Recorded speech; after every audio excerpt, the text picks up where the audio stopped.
Yesu ashimwe. Amen. Twikirize twese Yesu ashimwe. Amen. Shimye Imana ya Isirayeli. Tunamshukuru Mwenyezi Mungu kuba ndiko tugejeje uyu munsi kwa kuwa tumefika hii sikukuu ku birori bya nyuma by'umukunzi wanjye, kwa sikukuu ya mpendo wangu. Ntibyoroshe kuvuga, sio rahisi kwa kuongea, ariko Imana inkomeze, lakini Mungu anipe nguvu uko yarabikoze, kwa sababu Mungu amefanya. Sinakekaga ko sikuwa nadhania kwamba bizagenda uko bimeze, itakuwa gisi ilivyo leo, ariko kubera ko Imana igira imbaraga zitandukanye n'iz'abantu, kwa kini kwamba Mungu anazo nguvu tofauti na za kila binadamu, Imana yarankomesha. Mungu ameniimarisha. Bazamure mikrofone abantu bari kure bumve. Wale walio mbali wapandishe kipaza sauti ninachotumia.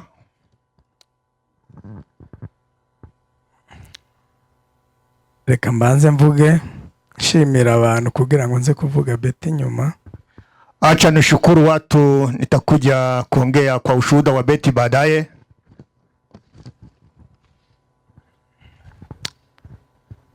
Ndashimira abantu bose.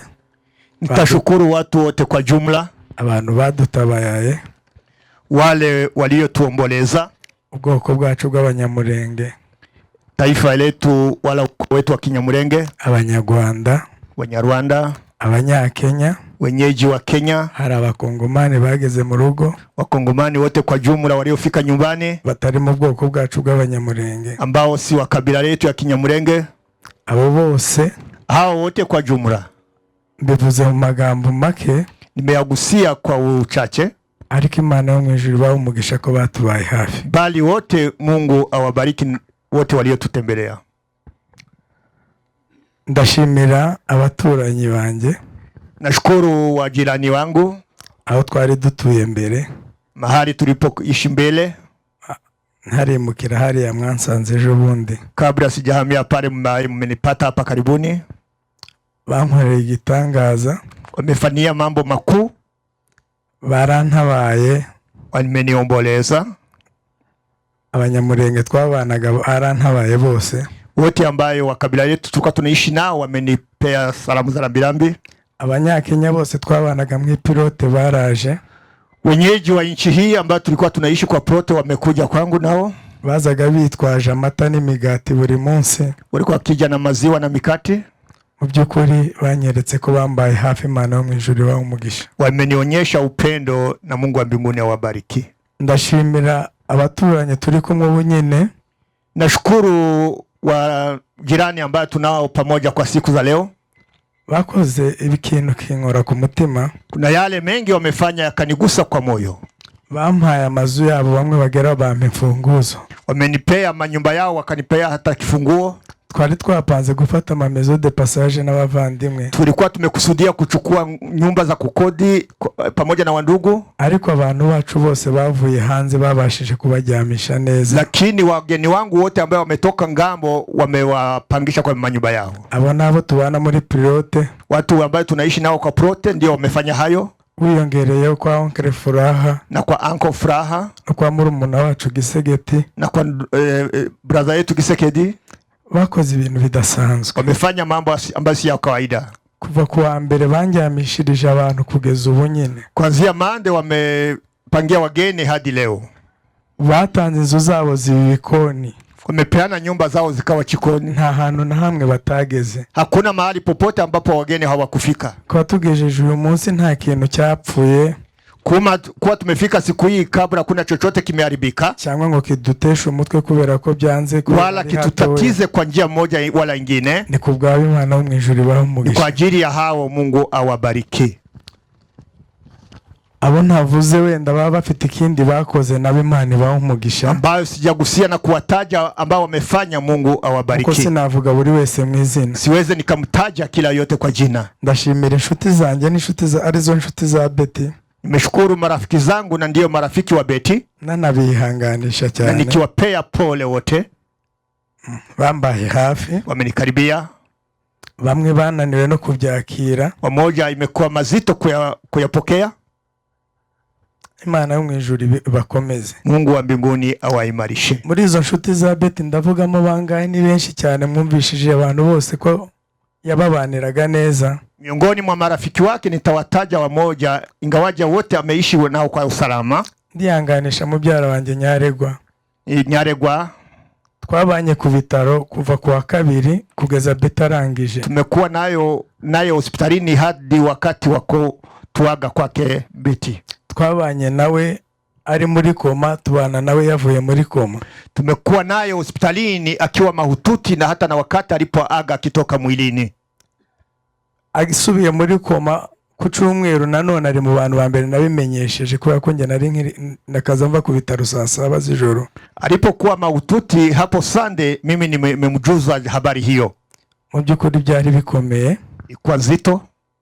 Iwe na muzee nibo babimenye ko byarangije, nge nkimupfukamye ndi kumusengera. Yeye na mzee ndio wamejua kwamba tayari ameaga. Nilikuwa nikipiga magoti nigari na muombea. Kubera ari ya mashini nge nkabona ko bigishoboka ko Imana yamugarura. Kwa kupitia mashini hiyo nilikuwa nikiwazia kwamba Mungu anaweza kumrudisha. Ariko twarasohotse arambwira, wewe yari umuganga arabizi, ambwira ukuntu isura yatangiye guhinduka no mu maso, ambwira ko ari mashini gusa ziri guhumeka. Yeye ameyagundua, niambia kwamba ni mashini na unafanya. Urumva kugeza ku munota wa nyuma twari kumwe kabisa. Hata kwa dakika ya nyuma tulikuwa pamoja naye. Kuzino komere.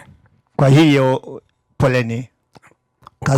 Ukomere Betty tuzamusanga. Poleni Betty tutampata. Ndihanganisha umwana w'umukobwa witwa Mami.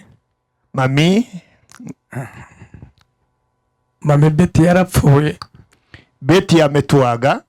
Mama aja muri koma, aja mu bitaro amaramo iminsi 2. Naye akawa mahututi akamaliza siku 2 akiwa hospitalini. Sigarana ikibazo cye n'ubu yari yananiwe kuza. Nikabakia na changamoto kumpitia yeye hadi leo ilikuwa mzito kwake kuja hapa. Yari inshuti magara kabisa. Alikuwa rafiki wa dhati. Mvuze bike Mami, ukomere mama. Mami poleni. Mani gukomeze. Poleni. Ndihanganisha Ndabarishe pia. Ni mwene wabo no munyabyinshi. Naye ni mmoja wapo wa familia. Ariko bakenaga ibintu kagira ngo nababyara bari inshuti. Walikuwa rafiki wa karibu wakicheza kama ndugu na marafiki. Ntago bahuraga Ndabarisha afite amafaranga ngo yasubiraneyo. Hawakupatana Ndabarisha akiwa na pesa na arudi nayo. Akayamwaka afite andi mu ntoki. Alikuwa kimunyanganya na akiwa na zingine kwa mkono. Niko bari babanye nawe. Ndio gisi walikuwa wanaishi. Nihanganishije Medi wavuye mu Rwanda. Medi kutoka Rwanda. Ndi kuvuga inshuti. Nasema marafiki. Medi ukomere n'abandi bose mwazanye. Medi poleni pamoja na wengine ambao mmeambatana. Ubwo duheruka mu bukwe bwa Petit Frere mu Rwanda twaramusuye tugeriwe mu rugo. Tulipoenda kwa harusi ya brother yangu tulienda tukamtembelea kwake nyumbani. Nta kindi cyatuzanye n'uburyo mwabanye mwakuranye n'ubushuti bwanyu. Ndio sababisha kuja kwenu ni kwa sababu ya gisi mmeishi na kukomaa pamoja mkiwa pamoja. Kandi ndagusaba kwa ngo buzakomeze nk'uko Betty arahari. Na uendelee na urafiki huyo Betty yungari hai. Wenda ntago uzongera kumubona nkawe, ariko hari abuzajya ubona. Hautamuona kinaganaga, bali kuna wale utaona kwa sura yake. Abo ni bake mvuze. Hao ni wachache ambao nimewataja. Ariko ni benshi. Betty ari inshuti y'abantu benshi. Bali alikuwa rafiki ya watu wengi. Sinakwibagiwa kuvuga familia ya Nzeyimana na Mfurakazi. Sitakosa kamwe kutaja Mfurakazi na Nzeyimana. Betty yari yarubatse ikintu.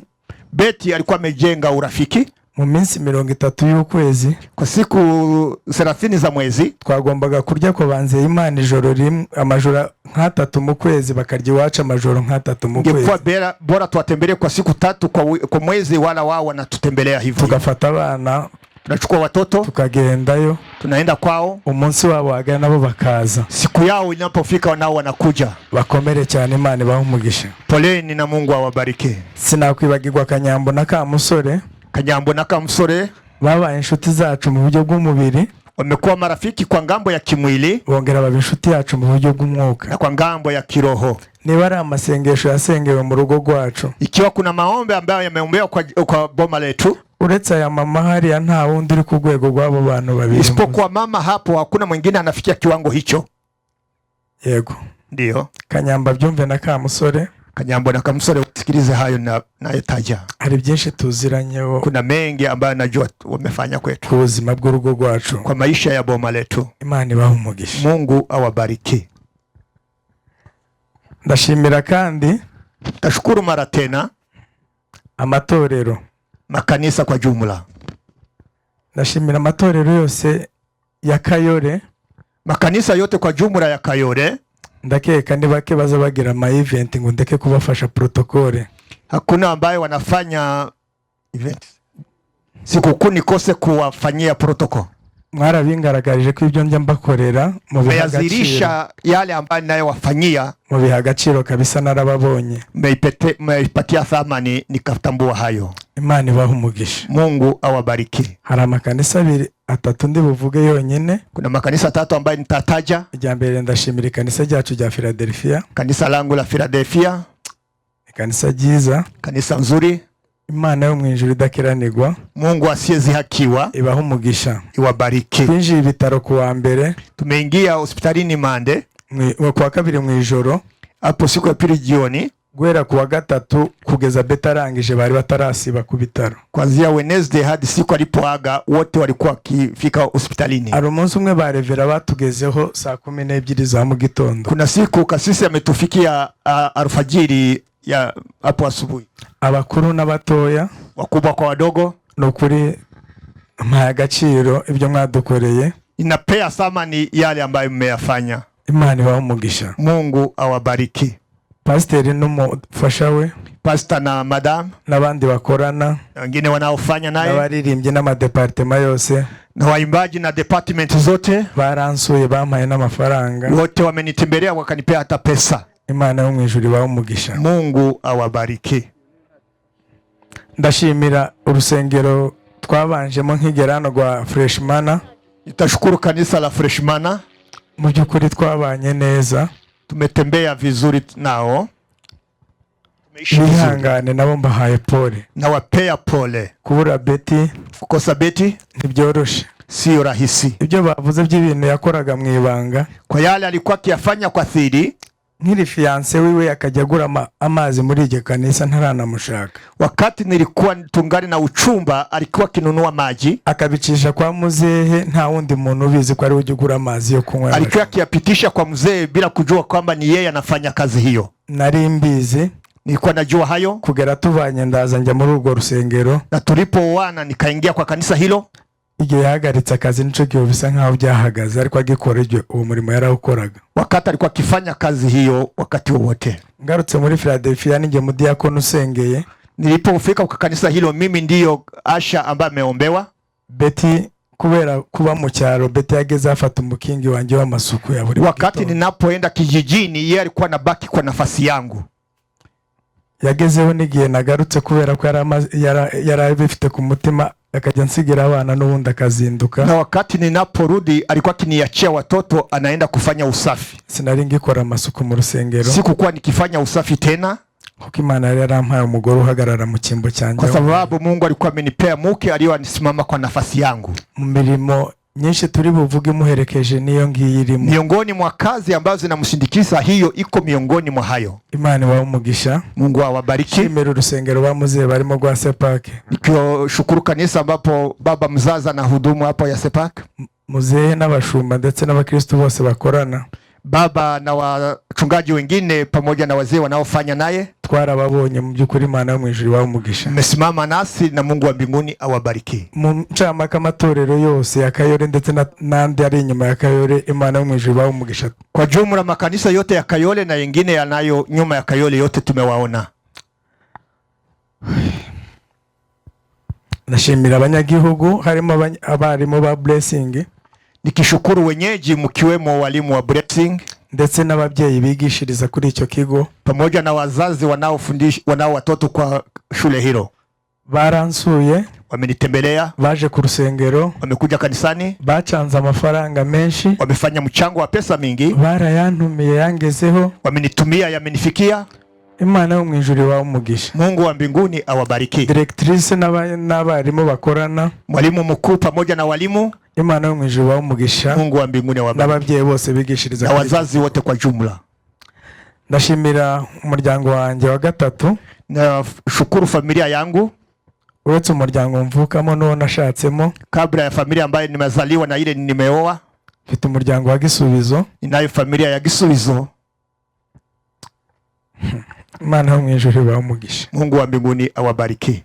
Gisubizo muri Kenya branch kwa ari 4. Gisubizo hapa Kenya branch zote 4. Mwanyubahishije. Mumenipea thamani. Muri abantu beza Imana izajya ibibibukira. Ninyi ni wa maana kwangu, Mungu aendelee kuwakumbuka. Ndabizirikana. Mimi ninayajali, ninayadhamini.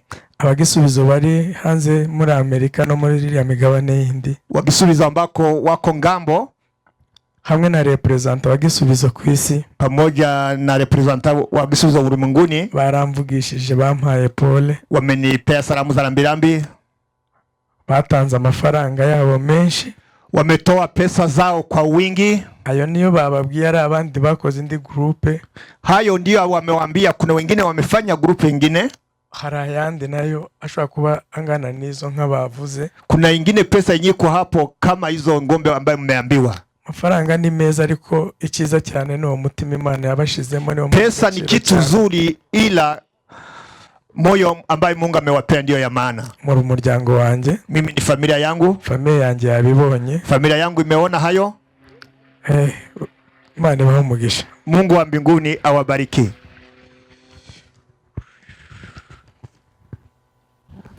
Nashimira umuryango wacu wa Gasita. Nashukuru familia yangu ya Gasita. Iyobowe na chairman Gigi muri Kenya. Ikiongozwa na kiongozi Gigi hapa Kenya. Ndetse na Gasita ku isi. Na Gasita mwenyewe ulimwenguni. Bampaye agaciro nsanga ndi umuntu ukomeye. Wamenipea thamani nikajipata ni mtu shupavu. Ntacyo batakoze. Hakuna lolote hawajatenda. Imana yo mu ijuru ibahe umugisha. Mungu awabariki. Ndashimira umuryango wanjye wa bugufi wa Nyamugwera. Nitashukuru familia yangu ya Nyamugwera. Hari abantu batarava hariya kuva kwa kabiri. Kuna wale ambao hawajatoka hapo nyumbani tangia hiyo siku ya pili. Bavandimwe Imana ibahe umugisha. Ndugu na marafiki, Mungu awabariki. Ndabizi njya ngerageza ariko noneho nzarushaho kubagana. Najua kwamba kuna kile ninajaribu kwa familia lakini nitazidishia. Kabisa narababonye mwarakoze. Nimewaona mmefanya mambo mno. Nashimira mwacu mwasogokuru Mugeza. Nashukuru kwa babu yetu Mugeza. Ubugwayi bwa Beti bwabaye igihe gitari ko bukostinga amafaranga ateye ubwoba, turaza kubivuga nyuma. Ugonjwa wa madamu imekuwa muda mfupi lakini kawa na gharama kubwa. Kwa Mugeza barakoze. Kwa Mugeza wamefanya mambo makubwa. Batanze amafaranga yabo, wametoa pesa zao, bambaye hafi, wamenikaribia, barikoreraga ariko kandi bakoze ibirenze. Wamejifanyia lakini wakafanya mambo zaidi makuu. Imana ibahe umugisha. Mungu awabariki. Ndashimira abavandimwe tuvukana kwa papa na mama. Nitashukuru ndugu marafiki tunaozaliwa pamoja kwa baba na mama. Twinjiye mu bitaro tumazemo umunsi umwe gusa batubwira kujya muri ICU muri prive baduca 200. Tuliingia hospitalini nyuma ya siku moja tukaenda mahali tutachajiwa 1200. Deposit 200. Deposit ya 1200. Inama yarabaye umunsi umwe. Hapo kikao imefanyika kwa siku moja. Nari maze kubona muri leta barimo baducijana. Kwa serikali walikuwa kituchaji 100. Ayo mafaranga bayatanze umunsi umwe. Kwa siku moja hizo pesa zimeonekana. Amafaranga yagiye yiyongera kubera muri ICU muzari amamashini. Hapo pesa iliendelea kuongezeka. Bakoze igitangaza, batanze amafaranga bwa kabiri arutayo bari batanze mbere. Mara ya pili walizidishia yale ambayo wametoa mara ya kwanza. Nta kintu na kimwe kitakozwe kugira ngo Beti agaruke. Hakuna chochote kufanyika ili turudishe maisha ya Beti. Ndashimira Papa Rine, niwe dusigaranye nka papa. Papa Rine ndiye tulio naye kama baba mzazi n'umuryango wiwe pamoja na familia yake. Mwarakoze, Imana ibahe umugisha. Mmefanya makuu na Mungu awabariki. Ndashimira mama, tumwita mama ni mushiki wacu ariko niwe mama dufite. Tunamuita mama lakini ndio dada yetu tunayebaki naye.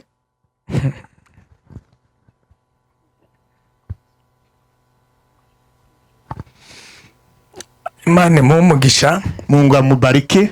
Bafunze icyuho na Papa Rine nkuko turi kubivuga. Wameziba pengo pamoja na Papa Rine. Baraturera, wakatulea, baratwigisha, wakatusomesha. Dufite amalisansi twese, nta muntu umwe wacu utarize. Sote tuko na degree, hakuna mtu wa kwetu ambaye hajasoma. Baradutunga, wakatukomalisha, baradushingira, tukora ibirori byiza, wakatuoea, tukafanya marusi mazuri. Erega nubwo tuvukana ariko ari ibintu badukorera tukumva birenze ubwenge n'ibitekerezo. Ngawaje sisi ni wandugu, lakini kuna yale wanafanya zaidi yanatuzidi mafikara yetu. Baratwubahishije, nta muntu wigeze uducisha ijisho nk'abana b'imfubyi. Wanatupea thamani, hakuna yote ambaye ametuona kama watoto yatima. Imana yo mu ijuru ibahe umugisha. Mungu wa mbinguni awabariki. Mama na papa, mama na baba, Imana yo mu ijuru ibahe umugisha. Mungu awabariki. Naramanuka ku bavandimwe bandi, ndashimira n'umuryango wa papa Azarias Rubegwa. Itashukuru mzazi Azarias Rubegwa. Izo ngendo zose, safari hizo zote, yafashe mama ukuboko hano, amemushika mkono dada. Bakoze ibidasanzwe ku rugo rwacu, wamefanya makuu kwa jamii langu. Ndabyibuka tudefanda, yavuye Kinshasa za kuduha felicitation na Petit Frere kuri Goma. Tulipokuwa tukitimu, alitoka Kinshasa akakuja kutukongreti pale tukiwa pale Goma. Vice President w'igihugu, Vice President wa nchi, kuduhesha agaciro kuri urwo rwego, akatupea thamani kwa kiwango hicho. Ahari Imana imuhumugisha, mahali alipo Mungu amubariki. Turabizirikana papa, tunayazingatia. Bashimira abavandimwe Alex, Olivier. Nashukuru ndugu Olivier, dada naye, Imana ibahe, Mungu awabariki. Alex, Imana ishimwe kwa ubushobozi yaguhaye papa. Tunashukuru Mwenyezi Mungu kwa kuwa amekupea uwezo. Biri ukora nibyo umuvandimwe yakagombye gukora. Yale unayoyafanya yanamstahili ndugu kwa mwenzie. Imana ikumugisha. Mungu akubariki. Ndashimira abana tubyaye. Tunashukuru kwa ajili ya watoto tunaowazaa. Uhereye kuri Aline uri hano, kuanzia kwa Aline aliyo hapa. Abandi bose ntibabonetse bari Norvege. Wengine wako mbali, wako Norvege. Bakoze ibidasanzwe, wamefanya mambo mno. Kubw'umwihariko kirasmi hari Emile na Rodrigue. Kuna Emile na Rodrigue, ntago tubafata nk'abarumuna bacu, hawatuwachukulie kama wadogo. Tugira groupe y'umuryango, ariko abo babiri nanjye na Alex tugira urundi ruvuga rwacu ko turi bane. Sisi tukiwa waine tunayo groups yetu nayo rushinzwe gukemura ibibazo by'umuryango gusa, ya kutatua shida za familia. Ibyo tutarageza kuri aba, kabla hatujafikisha kwa hawa, abatubibazamurira aruko bya turenze, tunayibeba hapo juu wakati ndatushinda sisi. Ariko tuntu tw'amadolari 400 500 babikemura tutiriwe tu ya dola 400 500 tunayitatua hapo chini. Alex ni uhari? Alex yupo. Umbwirire Emile na Rodrigue. Ambie Emile na Rodrigue nubwo bari kubikurikira, ingawaje wanaifuatilia. Imana yo mu ijuru ibahe umugisha. Mungu wa mbinguni awabariki. Ari abantu bishurira amazu n'abana bishurirwa amashuri. Kuna watu wanalipiwa mashule na wengine wanalipiwa manyumba kubera abo bana na Alex, kupitia watoto hao na Alexis. Imana yo mu ijuru ibahe umugisha. Mungu awabariki. Mwihangane, uyu ni umunsi wa nyuma, ntimurambigwe. Mvumilie, hii ndiyo siku ya mwisho, mtatua radhi. Ndagerageza kwihuta, nitajaribu kupiga hatua. Abaturanyi nabashimiye, majirani nimewashukuru. Ngeze ku muryango undi w'igitangaza, nafika kwa familia nyingine. Ashimira abanyabyinshi bose, na washukuru familia ya Byinshi. Nashatse kwa Byinshi, nimeoa kwa familia ya Byinshi. Ntibigeze bamfata nk'umukwe nkuko nibyo nari narasabye, narabibasabye. Hawakunichukulia kama mukwe, ndivyo gisi nimewaomba. Ndakeka nta birori by'abanyabyinshi njyambamo ngo ndeke kugira ibyo nkora nk'umwana mu rugo. Na kizani hakuna jambo lolote la familia la mchango kama harusi nikose kuchangia kama mtoto. Ndabashimiye ko mwanyakiriye nk'umwana. Nashukuru kwani mmenipokea kama mtoto wa nyumbani. Ndashimira umuryango wabo wa bugufi wo kwa Kagigi. Nashukuru kwa familia ya karibu ya hapo kwa Kagigi. Naho tubanye neza, barabizi ibirori byabo byinshi babimpamagaramo kandi nao tunaishi vema nao, hata kwa michango na kwa marusi tunachangia. Ndashimira kwa Musega ndetse no kwa Baguma. Tunashukuru kwa familia ya Musega hata kwa Baguma. Mu by'ukuri n'ababyeyi bandi aho aba batari tubana umunsi ku wundi. Nao ni wazazi ambao tunaishi nao siku kwa siku. Imana yo mu ijuru ibahe umugisha. Mungu wa mbinguni awabariki. ndaza mu muryango wa papa bwite sogokuru Sekunzi. Nitaenda kwa familia ya baba kirasmi kwa babu Sekunzi. Uwavuka yavukiwe, ambaye angebahatika kwa kuzaliwa anaweza kazaliwa kwa familia hiyo. Imana yanshumbushe papa na mama. Mungu aliyenipa wazazi wengine kwa niaba ya baba na mama buzuye ubwenge bw'Imana, ambao wanajaa hekima kutoka kwa Mwenyezi Mungu, buzuye ubufura, ambao wanajaa ungwana na upole. Erega ibyo muvuga kuri Beti bifite aho biva. Kwa yale mnaongea kwa Beti kuna mahali, kuna chemchemi mahali natoka.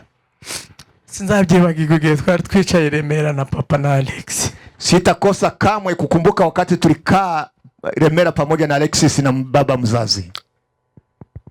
Hari ibyo nari mushiriye mbere ko tubana n'umukobwa muri bya bindi by'inkwano, na yale ambaye nimebeba kwake kabla ya kubeba mali kawaida kama mnafanyanga. Namubereye open, ndavuga ngo ndifuza kuba umwana kuruta uko naba umukwe. Nilimwambia kiwaziwazi ninahitaji kuzaliwa kwako kama mtoto, si kama mkwe.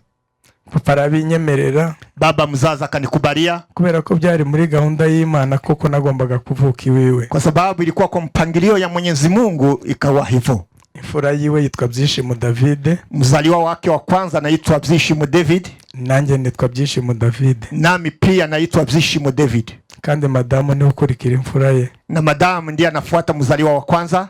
Mu byukuri ntago yigeze ntandukanya n'abavandimwe, hakutofautisha kamwe pamoja na marafiki. Ndetse ahubwo ari igihe bimwe na bimwe ari byo mbwira atabasha kubabwira. Kuna yale alikuwa akiniambia ambaye haweza kawaambia wao, bijyanye n'umuryango, kufuatana na jamii. Barabizi, ni kenshi ajya mpamagara tukicara mu cyumba nawe, ni mara kwa mara ananipigia tunakaa naye kwa bedroom. Ni kenshi njya mukenera nanjye nkamuhamagara nkamusanga tukicarana nawe. Ni mara kwa mara nampigia nampata tunaketi naye. Ibyinshi bijya bigera ku bavandimwe twabirangije nawe twabihaye umurongo. Mengi hufika kwa ndugu tayari tumeipea line gisi itatendeka. Papa ukomere, baba mzazi poleni. Ndacyari imfura yawe nkabyishimo. Ngali mzaliwa wako wa kwanza kama Byishimo. Si byo gusaba, si byo kwinginga bindi ku maraso, si ya kuomba bali iko kwa moyo wangu. Nagize ikibazo cha mama, nilikuwa nimevunjika moyo kupitia mama mzazi. Ramabanga dufitanye na muzi hatazi kubera kuri Beti n'urugo rwanjye. Kuna siri ambazo tunazo mimi naye kupitia kwa Beti ambapo mama mzazi hajui. Mama ukomere, byaranshimishije kukubona warakomeye. Mama jipe moyo, imenisaidia kuona umesimama kidete. Nagize ubwoba ngo cya gifu cyawe kizongera gitomboke. Nilikuwa na hofia kupatana na hiyo asasi unakuwa najo kama inaweza katomboka. Mana ishimwe ko yagukomeje mama wanjye. Mungu ashukuriwe kwani amekupea nguvu. Uracyari mama ibihe byose kugera nanjye mvuye muri inosi. Ungali mama mzazi hadi wakati nami nitakapotoka katika mwili huu. Ababyeyi sinabavuga nkeka nkoza amaseri sinabavuga ngo mbarangize. Wazazi tunao, sina mengi ya kuzungumza na siweze nikatoshea kupata gisi ya kiwango ya kuwaeleza. Ndashimira mama mkubwa namshukuru naye. Ndashimira ba papa bandi bavukana na mzee, wa baba ambao wanazaliwa pamoja na mzee, nukuri batubaye hafi, nao pia tunawashukuru. Imana yo mwijuru baumugisha. Mungu wa mbinguni awabariki. Ndashimira abavandimwe banje, nashukuru wa ndugu zangu, uhereye kuri Byishimo, kuanzia kwa Byishimo, Maxime, Patrick, Steven, Jeanne, Sonia. Bapapa nzakomeza mbabere mukuru wanyu, murabizi uko tubanye. Taendelea kuwa mkubwa yenu kadiri tulivyokuwa tukiishi. Kurya nabahamagaye ejo bundi Beta maze kurangiza nkabashira mu cyumba iwanyu nkababwira ngo dutegure ibirori by'umuvandimwe neza. Hisi nilipowapigia mkaja kwangu mkaketi nikamwambia gisi tutafanya sherehe ya ndugu wetu. Tuzahora kuriya kugeza tuvuye muri inosi. Tutaendelea hivyo mpaka tutoke katika mwili huu. Bara abavandimwe, ni wa ndugu, bara aba sponsor, ni wa sponsor wangu. Patrick arabizi. Patrick anajua hayo. Ari ibintu bimwe Beta atakajya nsaba gahita asaba Patrick direct. Kuna yale ambayo Beta kuwa na niomba na yaomba Patrick kwa mara moja. Maxime nuko. Maxime ni hivyo. Pafu byishimo nuko. Byishimo ni hivyo. Imana ibamugisha. Mungu awabariki. Ndihanganisha Jeanne na Alex. Jeanne na Alexis. Alex mukomere papa. Imarikeni. Twarabanye ku bitaro. Tumepetemeana nyinyi hospitalini iminsi yose. Hizi siku zote. Alex abyumve cyane. Alexis asikize hayo. Turacyari kumwe kugira ngo tungali pamoja tugira icyo dukora muri uriya muryango, ili tufanye mmoja wala lingine kwa familia hiyo. Ndabihanganisha kandi kuntu Betty yabagaburiraga abana. Gisi Betty alikuwa na wachukulia watoto. Mu byukuri ntiyabafataga nk'abamurumuna we. Hakukuwa na wachukua kama watoto wa sister yake. Abana ba Jeanne iyo babuza Betty babazana mu rugo kubera Betty yari afite uburyo agaburira. Wakati watoto wa Jeanne wanakosa appetite wanakuja kwake sister yao. Betty ntahari ariko turahari. Betty hayuko tena bali sisi tuko. Mwihangane mukomere. Imarikeni.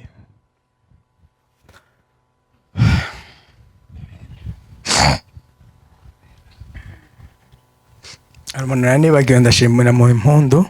Mu impundu pia ninamshukuru. Ari ikintu yakoze cyane kuri ibi birori bya Betty, asanzwe ari inshuti ari n'umuturanyi. Kuna kile amefanya kwa ajili ya sherehe hii, ingawaje ni jirani na ni rafiki wa karibu. N'ubu nyine azindukiye Isiri ari byaragikemura. Hadi leo ameamukia huko Isiri, kuna yale alikuwa ngara anafanya. Ageze hano akererewe kubera imirimo nari namuhaye. Alipofika hapa chelewa, kuna kazi ambayo nilikuwa nimempea. Imana yo mu ijuru nayo mumugisha. Mungu amubariki. Na SP. Pamoja na SP. Imana bamugisha n'izindi nshuti ze zose. Pamoja na marafiki wako wote.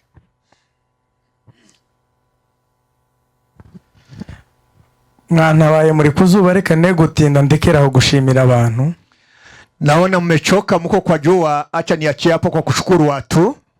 Uwo nibagiwe mu byo kurambabarira afite ico yakoze. Kwa yule ambaye nimemsahau na kuna kila ametenda, mtaniwa radhi. Hari inshuti ze bawini bari hanze n'abandi abona nibagiwe bose. Imana, kuna marafiki wake wako ngambo wakiwemo Wini na wengineo. Imana bamugisha kandi bambabarire suko ntazirikana ibyo bakoze. Munisamee, muniwe radhi, si kwa nimepuuzia kile mmetenda.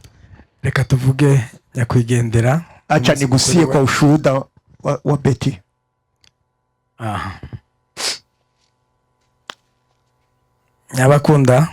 Nyabakunda yari uwo gukundwa koko nanjye. Alikuwa kitenzi cha roho. Imana yari yaramuhaye umugabo umukwiriye.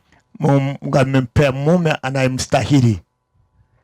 Iryo jambo mvuze mu buhamya bwiwe muraza kumva impamvu ndivuze. Kile ninagusia mtakuja kusikia maana yake nimeitamka. Twari tumaranye imyaka 8. Tulikuwa naye muda wa miaka 8. Ariko twari tumaranye imyaka igera muri 15 n'amezi hejuru. Tulikuwa na miaka 15 na miezi zaidi. Dukundana. Tukipendana. Akundanye imyaka 7 n'amezi 9. Tumefanya uchumba miaka 7 na miezi 9. Twari tumaranye 8 tubana. Tulikuwa na miaka 8 tukiwa pamoja naye kama bibi na bwana. Njya kudefanda nanditse kritere z'umugore ngomba kubana nawe. Wakati wa kuhitimu kwangu nimeweka masharti ya mwanamke ambaye naye taka. Tumaze kumenyana na Betty nsanga yujuje 10 ku 10. Nilipopatana na Betty nikapatana anajaza 10 kwa 10. Betty twamenyanye, tumejuana, ntazi ko agwaye. Sikujua kama ni mgonjwa. Mbimenya tumaranye imyaka 4. Nikajua hayo, nikagundua kwa miaka 4. Tubiganiraho nawe naje muri Kenya inshuro 2 ari unzanye mvuye mu Rwanda. Tukaiongea, kwa hiyo tukakuja hapa Kenya mara 2 akinileta huku. Hari Imana yabivuze kugira ngo mbane nawe. Kuna kile Mungu ameongea ili tuishi naye. Ngeze hano nsanga nawe ari Imana yamubwiye ku mugabo agomba kubana nawe, arambwira ngo ibi tuvuganye. Nilipofika hapa nikapatana naye, kuna kile Mungu ameongea naye, kwa haya tumeongea. Naye narasabye Imana umugabo uzambwira ijambo nk'iri uvuze, ubu nzamenya ko ari uwo wanjye. Nilikuwa nikingojea Munyata niambia neno kama hili unaloniambia, nijue kwa idhibitishe kwamba ni wewe ambaye tutaishi naye. Biragoye mu bwoko bwacu cyangwa mu bantu, ni magumu na nizito kwa wanadamu kubana n'umuntu kuishi na mtu, abantu bakwereka impamvu zirenga 100 zatuma utabana nawe. Kuishi na mtu ambapo watu wanakuonyesha sababu zaidi ya 100 zinaweza sababisha kutokuishi naye. Ariko njyewe ibyo byose nabireciye hejuru, bali hayo yote nimepita juu, kuko nasanze Betty ari umugore nkwiriye. Nimeona Betty ndiye mke anayenifaa. Betty yagira character zimeze nk'iza mama Rusu mbyara. Yeye alikuwa na tabia sawa sawa na zile za mama mzazi aliyenizaa. Mama nawe mukobwa Basinga yari umukobwa utuje witonda w'ibyishimo byinshi. Mama naye msichana wa Wasinga alikuwa mama mpole na wa furaha mno. Betty yarabyujuje 100%. Betty alikuwa amejaza hayo. Mama yavugaga amagambo make nk'aya Betty. Mama alikuwa kuongea machache kama Betty. Mama yaduhaye affection tukiri batoya twarakuze tutazi papa. Mama ametuonyesha upendo, akatuonyesha kabla sisi hatujaona baba mzazi. Ya affection yo Betty yampaye yimpana n'umuryango wanjye wose. Hiyo upendo ndio Betty alinionyesha pamoja na familia yangu yote kwa jumla. Rero Betty naramukunze mu gihe abantu benshi batashakaga kumukunda. Betty nimempenda wakati watu wengi hawakuwa wanataka kumpenda. Amen. Amen. Amen. Amen. Umuryango urabizi Betty naramukunze kandi Betty naramutetesheje bishoboka.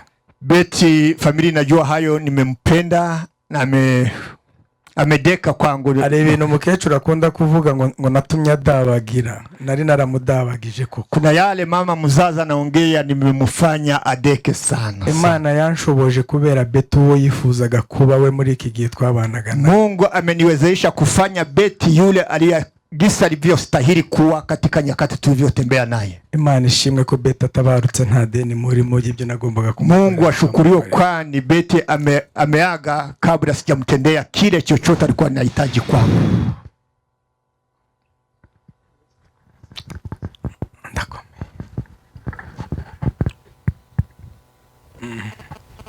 Tukimara kubana na Betty, tulipoishi na Betty, nyuma yuko kumva nshubijwe mbonye umuryango mwiza n'umugore mwiza nkunda, wakati nilipopata jibu la kuwa na mama mzuri na kuwa na familia nzuri, twahuye n'intambara.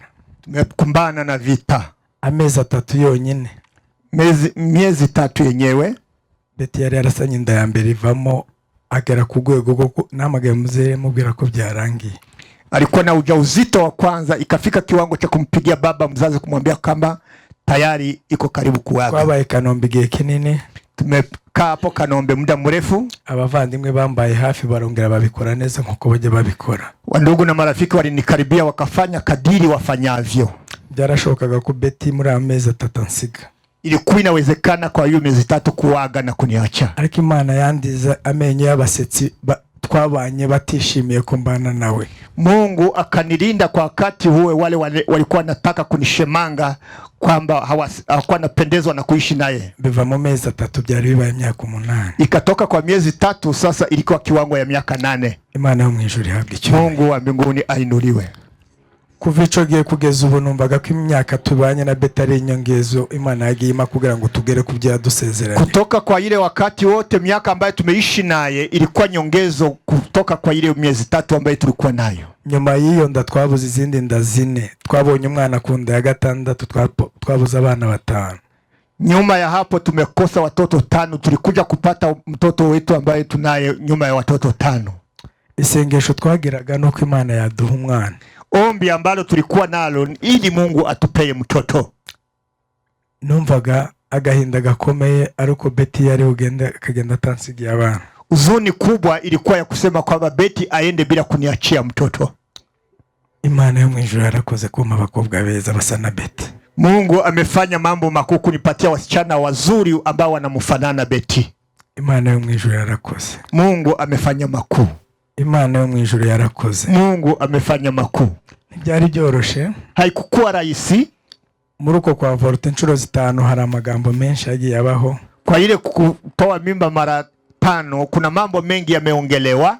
ariko nagerageje kuba umutaka kugira ngo byinshi bitamugeraho, lakini nimekuwa mwamvuli kwake ili mambo mengi yasifike kwake. naramukavarinze mu buryo bushoboka. Nilijaribu kumfunika kwa hiyo nyakati zote ngumu. Sinari bureke nkuko mfite abajyanama bano duhagararanye ndetse n'abari ababyeyi bicaye hari. Singekosa nifanye kumwachilia ninao wazazi na wale wengine wanaoketi hapo, kuko n'ababyeyi b'intangarugero kandi bagira inama nziza. Ni wazazi ambao ni kielelezo kwangu, nao wana mashauri mema.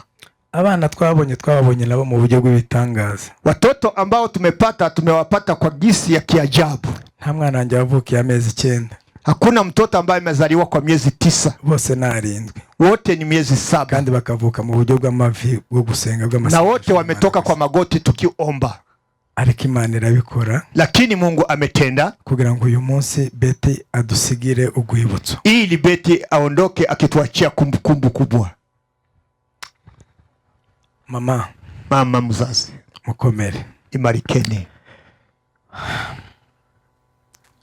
Reka nsoze mbabwire uko Betty yagwaye muri iki cyumweru cya nyuma gusa.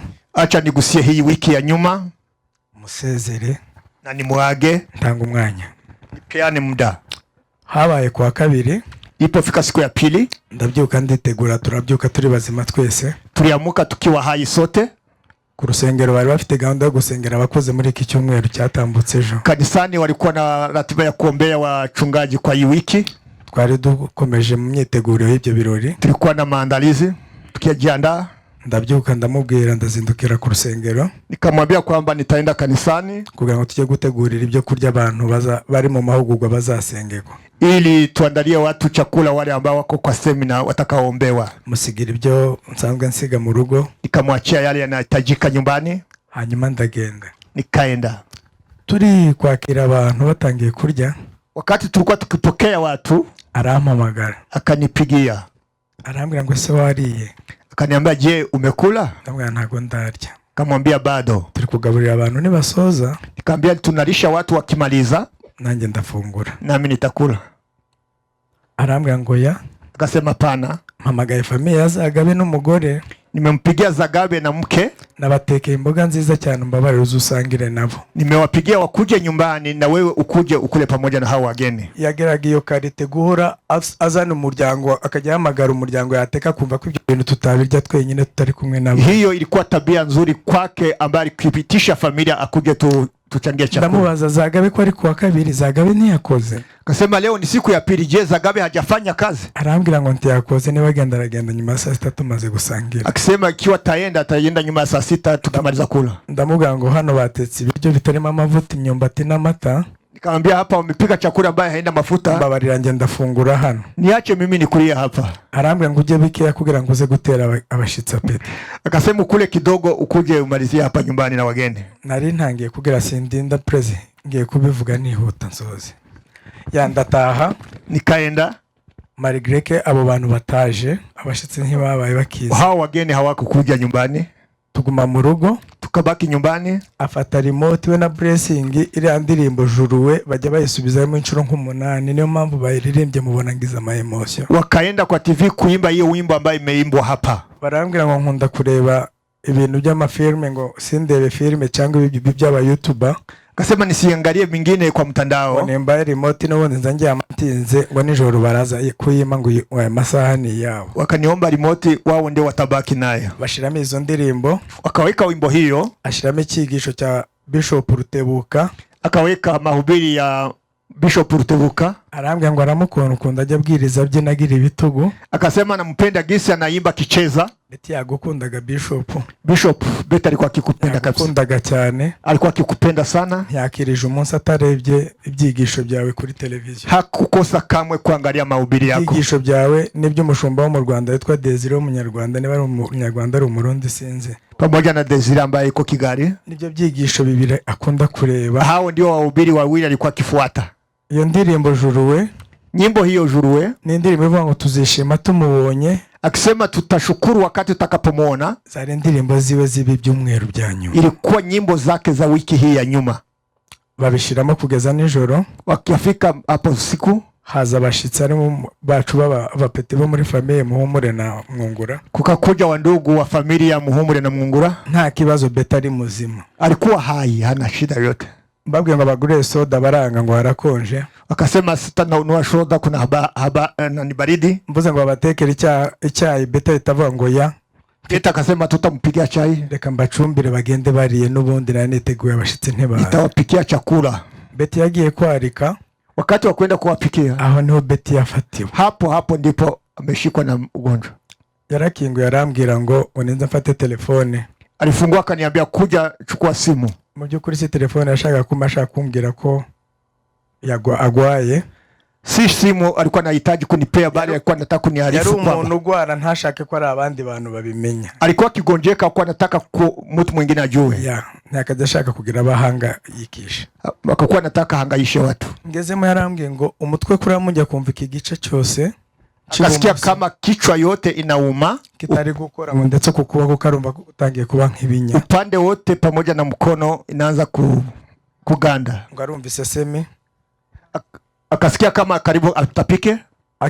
Yarabimbwa atakurira basa atangira kuruka. Hapo akaanza kutapika. Ndamwiyegamiza nikamkaribia, ndagenda nzana ibinini by'umutwe, nikaleta dawa ya kichwa, nzana kanini ka pressure arahirutse kugira crise ya pressure, nikaleta dawa ya pressure ndamuha, nikampea, mbwira abantu bari babonye asa nk'aba karere tukuntu, nikaambia wale watu ambao tulikuwa nao bamwihangane gato agwaye umutwe ndaje, nikaambia amegonjeka kichwa na kuja. Umugramfre yarambwa ngo yango nindeka senge bagende ngo bazagaruka aracari hano yitwa Mwungura. Ndugu akaniambia acha ombe watarudi tena. Nuko Beti yafashwe afatwa turi kuvugana. Tulikuwa tukiongea hivi. Aratambuka ajya kuryama, akaenda karibu arare. Nyuma y'amasaha nk'atatu gusa njya kumureba. Nyuma masaa 3 nikaenda kumuona. Ndabona uko imeze nabi. Nikamwambia hauko sawa. Nikampamagare kwa muzee abwire mukecuru azina Maxime tukujyane ku bitaro mukecuru asigara n'abana. Acha nipigie mzee mama kuja baki na watoto tuende hospitalini. Baraza. Wakaja. Ngo bahagere. Walipofika. Mukecuru ngo amubaze uko ameze aramubwira ngo simeze neza ariko mwe imiti mureke tuzagendesha. Mama alipomuuliza akisema napata nafuu acha waende hapo kesho. Baratarama gake baragenda. Wakakaa baadaye wakarudi nyumbani. Igeze saa 5 n'igice. Saa 5:30. Nandi mansinziriza umwana muto Blessing yari yajyamye. Nilikuwa nimechukua mtoto mdogo. Mujyanye kumuryamisha nsanga umuntu karahumeka nabi. Nikapata napumua vibaya. Ndamwegura. Nikamwamusha. Ndamwase ngo gutera umuti. Nikupige dawa. Arambwira ngo ya. Akasema la. Cyangwa agira gakeya nta kibazo. Au nipige kidogo. Ndabikoze. Nikafanya. Arambwira ngo nsengere. Akaniambia niombee. Ndabaga reka ngusengere. Nikamwombea. Ndamwiyegamiza. Nikamkaribia. Ngiye gusenga arambwira ngo buretse. Akaniambia kwanza acha. Reka ngusaba imbabazi. Acha nikombe msamaha. Ansaba imbabazi. Akaniomba msamaha. Mbabarire ko njya ngukorera amafuti menshi. Na kufanyia haya na yale. Kandi nta kintu utazukora ku bwanje. Hakuna lolote ambao hafanya kwa ajili yangu. Ndamubwira ngo nta cyo ukora kirenze ibyo ukora nk'iby'abandi bose. Yale unayofanya ni kama kawaida ya wengine wote. Gucya kabiri. Pili. Warabona agiye gupfa. Anaona karibu anataga. Mitamucyaha. Nikamkemea. Iyo umubiri wabaga wamubabaje buri gihe yaransezeraga muri ino myaka tumaranye. Kwa hii miaka ya hapa karibuni alikuwa kiniaga mara. Ndamubwira nta uzaje nje nzanapfa mbere yawe uracyafite kurera bano bana. Nikamwambia hautaenda mahali ungarutalea hawa watoto. Arambwira ngo nakubwiye ko wapfuye twajana. Nimekwambia kama ukienda tunaweza enda pamoja na wewe. Ndamubwira ati wababara ariko ntaho waje. Aweze enda mahali. Maze kumucyaramwe ngo basi mbabarira nsengere. Nilipomkemea akaniambia basi niombe. Ndamangiye gusenga ariko wizere iyo Mana uwo mutima wo kubwira ngo ngusengere no kuyo Mana dusenga ishoboye. Uamini ya kwamba huyo Mungu tunayeomba anazo nguvu. Ndamusengera. Nikamwombea. Betararyama. Akalala. Nyuma y'iminota nka 40. Nyuma ya dakika 40. Arashiduka atangira kuvuga ibintu. Akaanza kuongea. Mu ntabare. Akipiga yowe. Mumpishe. Munifiche. Bigenze kunuku. Haya na yale. Bana situation irahindutse. Nikaona hali inabadilika. Yari amaze kwa saa 6 n'iminota nka 40. Saa 6:40. Ndeguka. Ikamuka. Nongeye kushaka kumusengera ngira ikiniga. Wakati nitaka kumwombea nikasikia nimeshindwa. Ndarira abana bahita babyuka bose barambwira Blessing akajya ngo papa ni nini mbaya. Watoto wakaamuka wote wakiona gisi napiga yowe. Arambwira dadi usilie. Kasema baba usilie. Ndikomeza mbona ko ndi gukora amakosa imbere y'umwana. Nikajipa moyo mbele ya mtoto. Ndasenga ngo mara ndongera ndamujyamisha. Nikamomba baadaye akalala. Ari kuvugishwa cyane. Alikuwa akiongea mambo. Ashatse nimero ya papa ndayibura muri telefone twaza tuvugana. Nilitafuta namba ya baba mzazi nikaikosa kwa simu. Nari navugishije dada mbura nimero yiwe. Nilikuwa nimemwongelesha dada nikakosa namba yake. Navugishije Maxime twari yarahavuye ariko nongeye kureba mbura nimero ye. Maxime nikiangalia namba sikuipata tena. Ndacanganyikirwa. Nikachanganyikiwa. Naratuje iminota nk'icumi. Ikatulia dakika 10. Umutima uramwe ngo nimfata abana mbashire mu nzu y'umuturanyi w'umunyarwanda turi kumwe. Ni moyo kanikubalia niweke watoto kwa jirani. Abamo wenyine n'umukozi n'akana gato. Yeye iko pamoja na mfanyakazi. Herura umwana muto mfata blessing imbinshizamo. Nikaingiza watoto wote wawili. Hanyuma Mana ni igitangaza nkobangira umuturanyi wari umaze iminsi 2 gusa himbukiye mu family ngo ni Canada. Imana mu mugisha. Nikagonga kwa jirani ambaye alikuwa siku 2 akiwa hapo. Canada na madame Imana yo mwijuru baho mugisha. Canada na madame Mungu awabariki. Narabakomangiye ngo namaze umwanya batarakingura ngo baza bagira ngo ko bararota. Nilipogonga kwa mlango wao waliwazia kwamba ni ndoto. Ye kuzenguruka gukomanga ku idirisha mbona bacanya amatara baraza. Wakakuja. Kumanura beti ziriya stairs mwabonye na condition yari arimo byadutwaye hafi minota 50 byananiranye. Kusema tutoke huko juu mpaka chini karibu dakika 50. Tumugejeje hasi imodoka na planes ubinshuro 3 zigenda zirambirwa zigenda. Niliitisha gari mara moja mara 3 zikienda. Tugeze aho ngo byabaye ngombwa ko ajya kuzana imodoka. Tukaenda kuleta gari taxi bisanzwe ya kawaida. Nibwo nire turuvye none mbona nimero za papa ndamuhamagara. Ndipo nikajipata nikapigia baba mzazi. Muzecho yambwiye gusa yaramwe ngo mwintegereza n'imodoka nimukomeze ndafata moto turahurirayo. Akatuambia muendelee hospitalini nitawapata huko. Twaragiye dushikira muri urgence. Tukapata hapo kwa emergency. Umuntu byari byahindutse atakimenye ihari arimo. Hakukuwa najua hali. Bakoze ibishoboka abaganga Imana ibaha umugisha. Walifanya yote yawezekanavyo. Bamaze iminsi ne muri urgence ntaco batakoze. Tumemaliza siku 4 hapo walifanya kile chochote waweza. Imana yampaye niba ari favor sinzi ukuntu njya mpuza n'abantu. Mungu amenipa kibali cha kupendeka mbele za watu. Nta mudokteri nakeneye ntabonye hari. Hakuna daktari niliyo bari muri zira service kandi hari ndembe nyinshi. Yeyote nilihitaji nimempata hapo. Nubwo batubwiye ngo umuntu wacu birasaba ko ajya muri ICU. Wakatuambia mtu wetu ataenda mahali pa wale wa maututi. Kandi ibitanda byabo bagira 4 gusa muri ICU biruzuye. Kuna vitanda 4 navyo imejaa. Bahamagaye Kenyatta nta gitanda. Kenyatta kukua kitanda. Batubwira ko mu privé gusa ari wari igitanda tugomba gushaka 200 bya deposit. Hapo private ndio itapatikana na tutafute 1200. Babajije nayo gusa zavurirwa baramwe ngo yadutanga n'amadolari 300 ya buri munsi. Na akasema kila siku tutakuwa tunapeana $300. Ndababwira burije. Kasema usiku imeingia ntibyakunda ndavugisha abavandimwe. Itaongelesha wa ndugu gusa kuja muri privé biragoye mudushakire muri privé byiba deposit 100 biroroshe. Nikamwambia afadhali 100. Muri leta bari bambwiye ko ari 100. Nikaemba kwa serikali ni 1100. Nibwo navugishije abavandimwe mu byukuri mwacu mwa papa bahise babikora. Nikaongelesha ndugu na marafiki kwetu kwa baba wakafanya hayo mara moja. Barakoze amafaranga yaraje. Pesa ikaonekana. Imana ikora n'igitangaza tubona igitanda nyine kijana hariya kwa mama Harusi. Hapo kwa mama Harusi hiyo 100 tukapata kitanda yake. Bamujyana muri ICU. Wakaenda hapo. Ntacyo batakoresheje ziriya mashine zo muri ICU. Hakuna wamefanya iwezekanacho. Nasiyambutse ari data bukwe bari baraje mu bukwe bari banze gutaha ari muri iyo condition. Kuna wababa mkwe ambao walikuja kwa harusi walikuwa wameshindwa kurudi wakati alikuwa kwa mahututi. Ngo bigere kwa kane ava muri koma. Walipofika siku hiyo ya Alhamisi akatoka mahututi. Baraza basanze ameze neza bahita badusezera baragenda. Wakapata yuko na nafuu wakatuacha wakaenda. Baragiye amayongera aribira. Hapo walipoenda kazimia tena. Kwa gatanu Friday. Kwa gatanu mwijoro abari bamujyana muri ICU. Wakamurudisha hapo tena. Beti nono arahembuka ava muri koma burundu agaruka ari Beti na bwa bwiza bwiwe bwose. Akapata fahamu nzuri akarudi akatuongelesha. ava muri koma habaye ibintu bibiri. Kumekuwa mambo mawili. Betty yavuye muri koma yibagiye Igiswahili. Hakukuwa naongea Kiswahili tena. Abaganga bamubwiraga Igiswahili akabasekera gusa. Walikuwa kimuongelesha Kiswahili hakukuwa napata fahamu. Ikintu cya kabiri ni ibitwenge. Yarasanzwe agira ibyishimo ariko yagize ibitwenge biteye ubwoba. Alikuwa kicheka kiwango ya juu.